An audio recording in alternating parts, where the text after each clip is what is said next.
কেন্দ্রের বিরুদ্ধে একাধিক অভিযোগ তুলে প্রাক্তন সংখ্যালঘু মন্ত্রী গিয়াসউদ্দিন মোল্লার নেতৃত্বে চলো পাল্টাই প্রস্তুতি সভা ও প্রতিবাদ মিছিল অনুষ্ঠিত হয়। কেন্দ্রের বিদ্বেষমূলক রাজনীতির বিরুদ্ধে পশ্চিমবঙ্গ রাজ্য তৃণমূল মহিলা কংগ্রেসের নির্দেশে বিজেপির নারী বিদ্বেষের বিরুদ্ধে চলো পাল্টাই কর্মসূচির আয়োজন করা হয়। পাশাপাশি এদিন প্রাক্তন সংখ্যালঘু মন্ত্রী তথা বিধায়ক গিয়াসউদ্দিন মোল্লার নেতৃত্বে মগরাহাট পশ্চিম বিধানসভা মহিলা তৃণমূল কংগ্রেস কমিটির সদস্য ও নেতৃত্বদের সঙ্গে নিয়ে উস্তি বিধায়ক জনসংযোগ কার্যালয়ে প্রস্তুতি সভা ও বিধায়ক জনসংযোগ কার্যালয় থেকে উস্তি অটো স্ট্যান্ড পর্যন্ত কেন্দ্রের বিরুদ্ধে প্রতিবাদ মিছিল অনুষ্ঠিত হয়।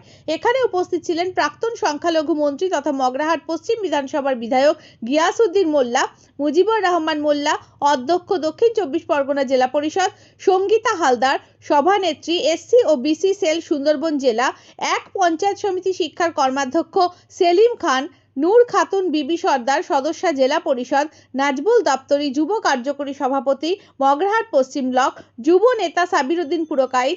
এছাড়া উপস্থিত ছিলেন মগরাহাট 1 নম্বর পঞ্চায়েত সমস্ত সদস্য ও সদস্যা ও সকল তৃণমূল মহিলা নেতৃত্ব, কর্মী সমর্থক প্রমুখ।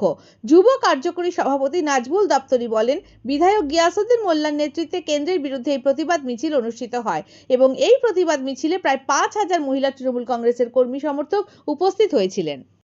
আমাদের দলনেত্রী মমতা ব্যানার্জি এবং আমাদের নেতা অভিষেক ব্যানার্জির নির্দেশক্রমে যে ভারতবর্ষের বুকে যে কেন্দ্রীয় সরকার যে নারী বিদ্বেষী, যারা বাংলা সহ ভারতবর্ষের নারীদের যারা সম্মান করতে পারে না, সেই নারীদেরকে আমরা একত্রিত করে মহিলাদের যে পুরুষশাসিত সমাজের চাহিদা, এই চাহিদা সহ নারীদেরকে সামনে রেখে সারা পশ্চিমবাংলার পঞ্চায়েত নির্বাচন, বিধানসভা নির্বাচন, প্রত্যেকটা নির্বাচনে যেমনভাবে নারীদেরকে সংরক্ষণ দেওয়া হয়েছে, সেই নারীদেরকে তাদের নিজের স্বার্থে, তাদের হকের লড়াইয়ের স্বার্থে আজকের আমাদের নেত্রী মমতা ব্যানার্জি এই নারী প্রকল্পকে নারীকে ঐক্যবদ্ধ করে চলো পাল্টাই স্লোগান এবং তার সঙ্গে সঙ্গে সংঘবদ্ধ জীবন, এই হচ্ছে আমাদের মূল কর্মসূচি।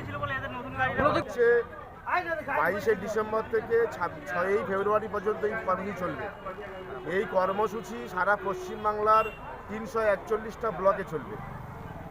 এই কর্মসূচির মূল উদ্দেশ্য হচ্ছে একটা অঞ্চলে 3টে করে আমাদের নারী সংগঠনকে, মহিলা সংগঠনকে একত্রিত করে একটা অঞ্চলে 3টে করে সাংগঠনিক সভা হবে।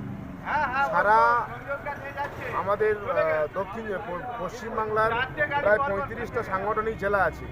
35টা সাংগঠনিক জেলায় হচ্ছে আমাদের নারীদেরকে সামনে রেখে পথসভা হবে।